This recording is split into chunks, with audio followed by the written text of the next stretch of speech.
Halo, selamat datang kembali di channelnya yang selalu mengajak fans Manchester United berpikir logis dan sistematis. Jadi 3 malam ke depan ini adalah malam semifinal kompetisi Eropa ya, di mana Champions League, Europa League, Conference League itu akan mengadakan semifinal leg pertamanya termasuk juga minggu depan.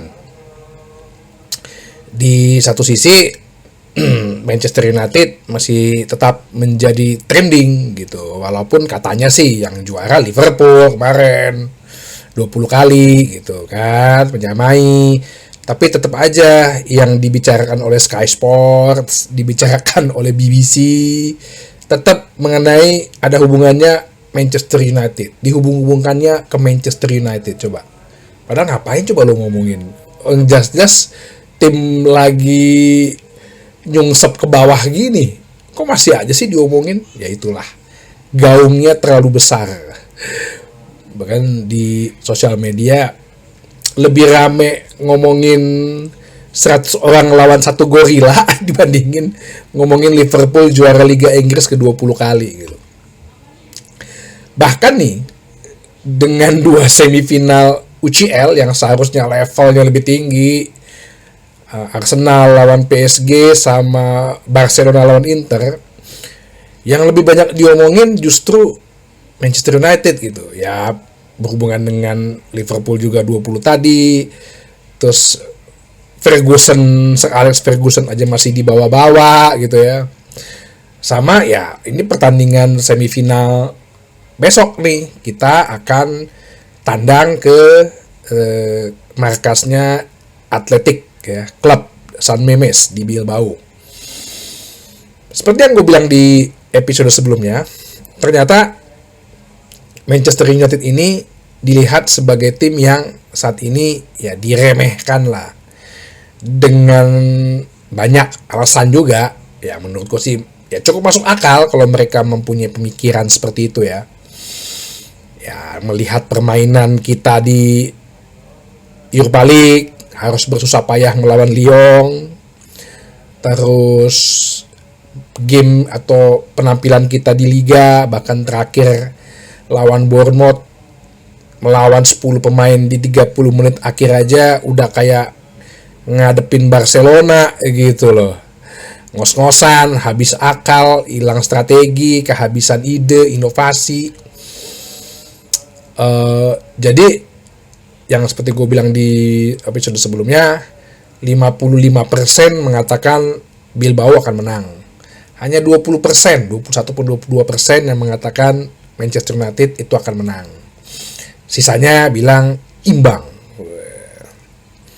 Ya wajar, itu hal yang wajar. Tapi menurut gua sih ini cukup apa ya? Kalau dari sisi psikologis cukup lumayan sebenarnya menguntungkan jadi pihak yang tidak diunggulkan gitu ya. Secara beban mental itu lebih lepas. Tapi kan dari satu sisi kita harus masuk ke final dan memenangkan kejuaraan ini untuk ya mendapatkan tiket gratis ke Champions League. Sebenarnya Atletico Bilbao juga punya beban. Satu tadi diunggulkan ya, sampai 53% responden mengatakan bahwa mereka akan menang, plus finalnya akan di kandang mereka yang notabene mereka dulu pernah masuk final kalah ya kalau nggak salah. Gue lupa lawan siapa ya, mungkin ada yang bisa kasih info. Terus kalau mereka bisa masuk final dan menjuara ini ya menjadikan ini adalah turnamen atau piala Eropa pertama mereka gitu ya. Dan klub-klub Spanyol kan cukup ya, termasuk di Champions League ya, di kejuaraan Eropa lah itu kan cukup jumawa ya, sangat jumawa. Atletico Madrid tuh 3 kali juara, Sevilla tuh 5 kali juara. Jadi memang ya klub Spanyol nih rajanya kompetisi Eropa ya gitu kan, ya faktanya kan mengatakan begitu.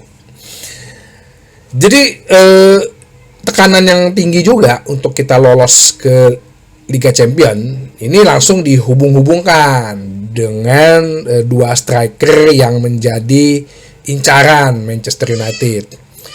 Jadi tadi kan gue udah bilang bahwa sepertinya katanya ada kabar Gyökeres itu udah done deal. Bahkan kabar juga Liam Delap justru juga mau berkeinginan untuk pindah ke Manchester United. Tapi ini menurut berita nih, tapi ada satu syarat yang nggak tahu kenapa kebetulan sama. Katanya Gyökeres mau gabung kalau Manchester United lolos Liga Champion. Liam Delap mau juga gabung, pengen ngeliat sampai di Liga Champion nggak mereka, Manchester United. Baru dia mau bergabung dengan Manchester United.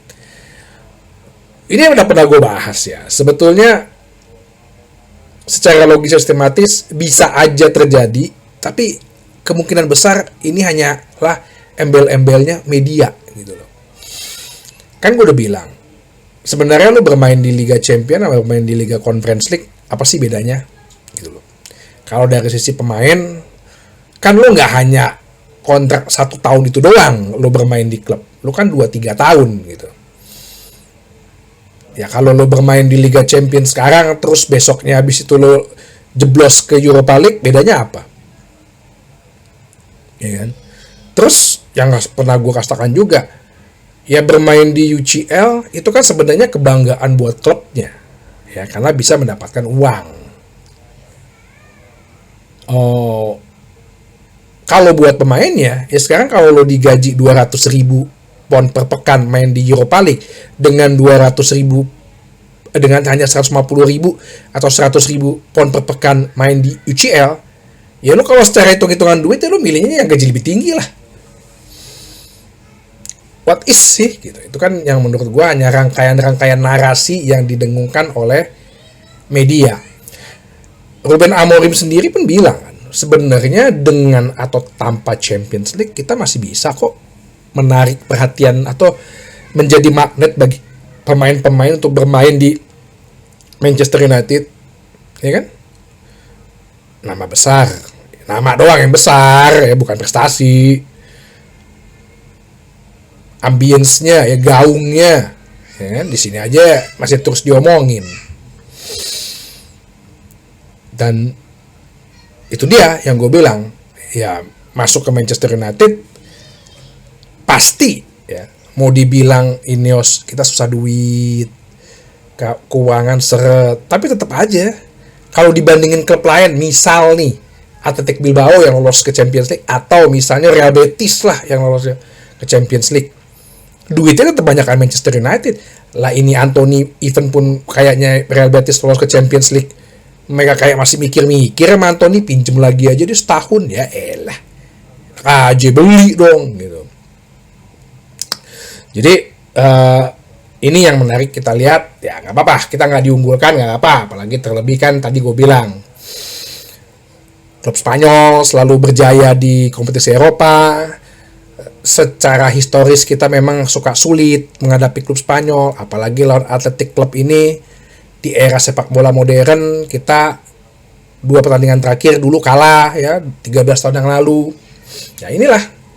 Nah sekarang gue pengen lihat gitu, nanti ke depannya ada nggak nih pemain yang bisa step up jadi pembeda untuk besok nih 2 pertandingan terakhir dan sampai final mungkin nanti. Gimana nih kepemimpinan sang kapten Bruno Fernandes? Jangan cuma creative chances bikin assist tapi pemain lo kagak paham. Kemarin kan gitu. Gue juga kadang nggak tahu ya apakah si Bruno Fernandes ini terlalu kreatif gitu ya. Beberapa umpan dia sih memang keinginannya ke situ, gue ngerti gitu. Teman pemain-pemainnya kayak nggak paham juga. Ya itu dia yang gue bilang. Kadang-kadang kedekatan antara sang kapten dengan pemain-pemainnya dengan teman-temannya itu kan sebenarnya bisa dipupuk gitu loh. Lo komunikasi nggak nyalan, orang Bruno Fernandes mau assist ke situ kok, umpan ke situ kok temen lo nggak paham sih. Berarti kan lo nggak ada batin gitu loh, ikatan batin gitu. Itu kan sebenarnya bisa dipupuk. Kemarin kan gue cerita tuh mengenai interview Giggs sama Ferdinand kan, yang dia bilang Brian Robson itu kapten bilang bahwa udah selesai pertandingan, pelatih udah pulang, manajer udah pulang, staff pelatih udah pulang, terus dia bilang sama teman-temannya, ayo kita ke bar, tapi minum hanya 2 gelas bir ya. Setelah itu kita pulang. Bener tuh. Ke bar, semua nurut, cuma 2 gelas, dan pada saat itu ceritanya Ryan Giggs, akhirnya mereka ngobrol tuh mengenai pertandingan tadi. Ya satu ngomong, akhirnya jadi open, terbuka, jadi ngomong, lu sih tadi, kenapa lu nggak passing ke gue ke kanan? Kan gue udah lari, gitu ya. Analoginya atau penggambarannya seperti itulah, kira-kira. Giggs juga ngomong seperti itu. Kok kenapa lo nggak oper gue? Kenapa lo nggak passing ke gue?